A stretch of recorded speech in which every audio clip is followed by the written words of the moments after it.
Hi, everyone, I'm Diana. I said, collapsing onto Sarah's office couch like the weight of the world had dropped onto my shoulders. Girl, you won't believe what happened at the family dinner last night. Sarah, ever the composed legal consultant who's heard it all, raised an eyebrow. Drama alert. Spill it, honey. What did the princess do this time? I groaned, the memory of last night's chaos still fresh. Rebecca, I said, the name dripping with disdain. My brother Mark's new wife was a walking storm in designer heels. She had the audacity to ask about Mom's jewelry collection. You know, the one Mom and I spent over 20 years building together. Sarah's face softened. Diana. I know, I said, my voice cracking just a little. It's only been 2 years since we lost Mom, but it still feels like yesterday. That collection, every single piece, has a story.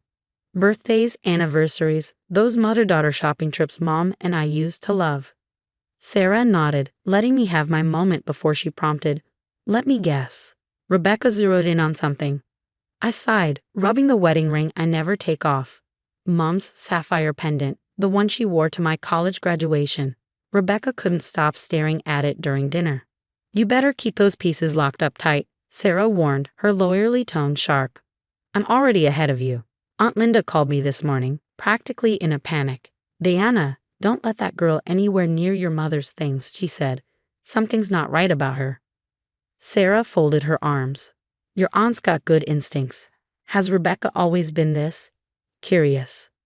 Oh, please. The first time Mark brought her around, within 10 minutes she was asking about family heirlooms and vintage pieces. Her words, not mine. Before Sarah could respond, my phone buzzed. Another text from Mark. I held up the screen for her to see. Rebecca really loved meeting everyone. She was wondering if she could see Mom's jewelry collection sometime for inspiration. Inspiration? Sarah echoed, incredulous. This has been nonstop since their wedding 3 months ago. Mom's barely gone, and my voice faltered. Sarah cut me off, her tone firm. Listen, Diana, don't let anyone pressure you about those pieces. They're your connection to your mom. I know, but Mark's not himself anymore. He used to be my protective big brother, but now, it's like she's got him under some kind of spell. Last week, she even told Aunt Linda that some of Mom's jewelry would have been perfect for her wedding dress. Sarah leaned forward, deadly serious now. Your mom left those pieces to you, Diana. I've got the documentation to prove it. I nodded, fiddling with Mom's ring. Sometimes I sit in her old room, looking at her jewelry box, remembering how she'd get ready for date nights with Dad. She'd let me try on her pearls and tell me the story behind every piece. Those moments. Sarah reached out, giving my hand a squeeze. That's exactly why you need to protect them. Trust me, Diana. I've seen Rebecca's type before. In my line of work, we call them collectors of other people's treasures. I didn't realize then just how right Sarah was, or how much worse things were about to get. It all came to a head 2 weeks later. I just need to borrow it for one night, Diana, Rebecca purred, her eyes locked on Mom's diamond necklace. It's our 1-month wedding anniversary dinner. I hesitated, the words caught in my throat. Mark stood behind her, his expression a mix of pleading and impatience. Come on, sis, he urged. Mom would have wanted the family to enjoy these pieces, right? Against my better judgment, I relented. That was my first mistake. 2 weeks after that, Rebecca was back. The emerald earrings would be perfect for the charity gala, she cooed. Then it was the ruby bracelet for a work event. Each time, Mark pushed harder, making me feel like the unreasonable one. You've changed since we got married, Mark snapped at me one day. You've become so possessive. I bit my tongue, trying to keep the peace. But everything exploded at Aunt Linda's birthday gathering. When Rebecca walked in, my jaw dropped. She was wearing Mom's diamond necklace, the same one she'd borrowed weeks ago. But that wasn't even the worst part of this gorgeous piece. Rebecca gushed to our cousins, her fingers brushing the diamond necklace around her neck. It's been in Mark's family for generations. His grandmother wore it at her wedding. I nearly choked on my drink. Excuse me? I said, my voice sharper than I intended. That necklace was a gift from Dad to Mom for their 20th anniversary. I was there when he gave it to her. Rebecca's smile didn't falter, but her eyes narrowed. Diana, honey, are you feeling okay? You've seemed confused lately. She turned to Mark with a mock concerned expression. Didn't you tell me your grandmother left these pieces specifically for the eldest son's wife? Mark shuffled uncomfortably. Well, technically nothing. I exploded, unable to hold it in any longer. Those are Mom's pieces, she left them to me. The room fell silent. Rebecca's eyes filled with perfectly timed tears as she turned to Mark. I'm just trying to honor family traditions, she sniffed. Mark, she's scaring me. Later that night, as I sat in Mom's room, I discovered more pieces missing from her collection. The pearl earrings, the sapphire ring. Gone. My heart raced as I called Mark in a panic. His response floored me. Maybe you should see someone, Diana. First, the scene at Aunt Linda's, and now these accusations. Rebecca's worried about you. We all are. Worried about me? Your wife is stealing Mom's jewelry? Mark's tone hardened. See, this is exactly what I'm talking about. Rebecca would never steal. Maybe you're just having trouble letting go. I hung up, my hands shaking, and immediately called Sarah.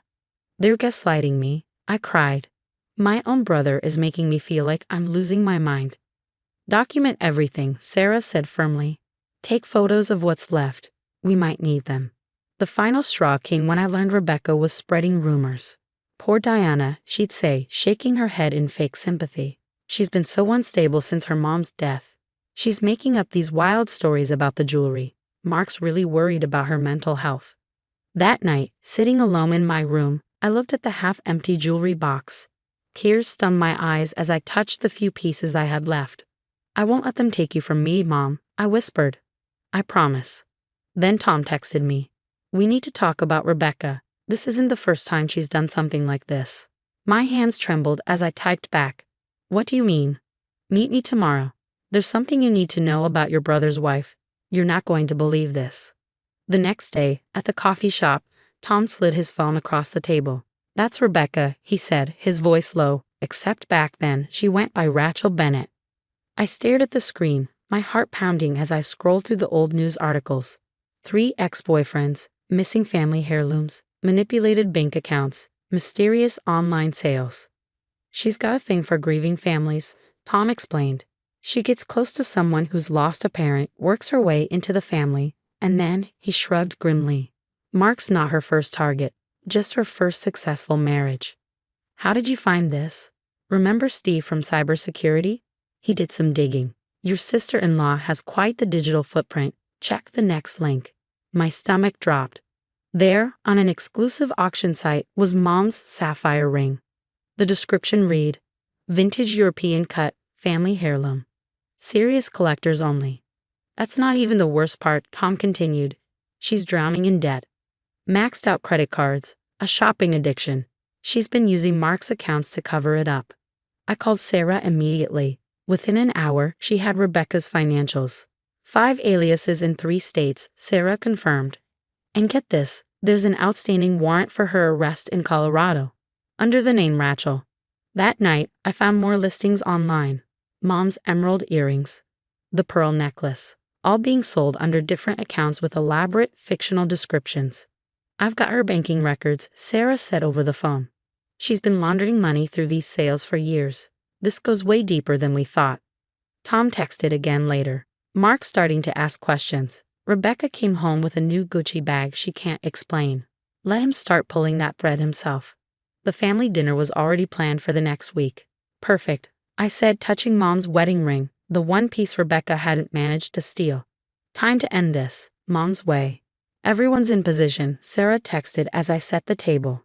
Rebecca swanned in, wearing Mom's diamond necklace, playing the perfect hostess. Oh, Aunt Linda. What's that old album you brought? Just some family memories, dear, Aunt Linda replied, her smile razor sharp. Actually, I'd love to share these photos now.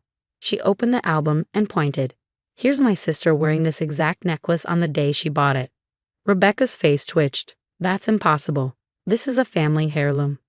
Funny you should mention family, Tom interjected, pulling out his laptop.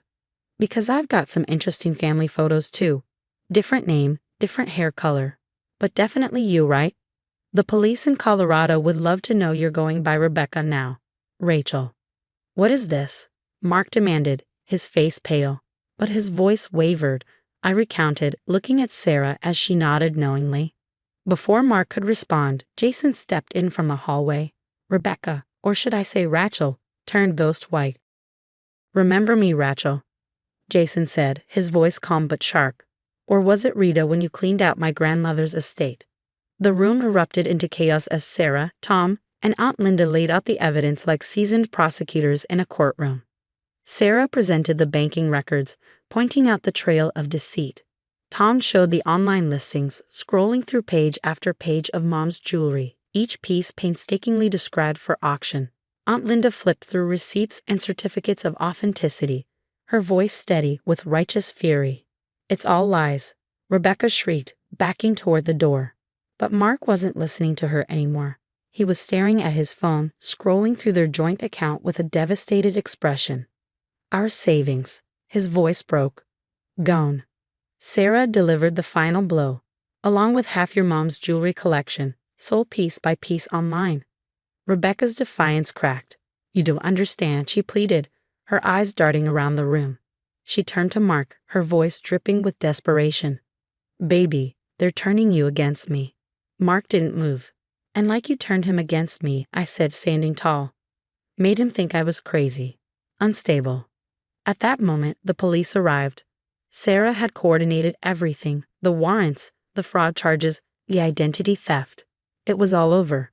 2 months later, I sat in Sarah's office, signing the final paperwork. Most of Mom's pieces had been recovered, returned by buyers who had unknowingly purchased stolen goods. Mark, however, was another story. He lost his executive position when the scandal broke. Turns out companies don't like their VPs married to convicted fraudsters. He called me multiple times, left messages asking for forgiveness, claiming he'd been manipulated. I declined every call. As I touched Mom's ring, the one piece Rebecca never got her hands on, I whispered to myself, "Some betrayals you don't come back from." The headlines were a brief flurry of justice. Serial scammer sentence. Multiple victims speak out against grieving family con artist. Rebecca, or Rachel, or Rita, or whatever her real name was, got 8 years behind bars. More victims came forward, exposing just how deep her schemes ran. Last I heard, Mark was living in a cramped studio apartment, his career and reputation in tatters. He'd chosen her lies over his own family and nearly cost me my mother's legacy. So now I ask you, what would you do if your sibling chose a toxic spouse over you?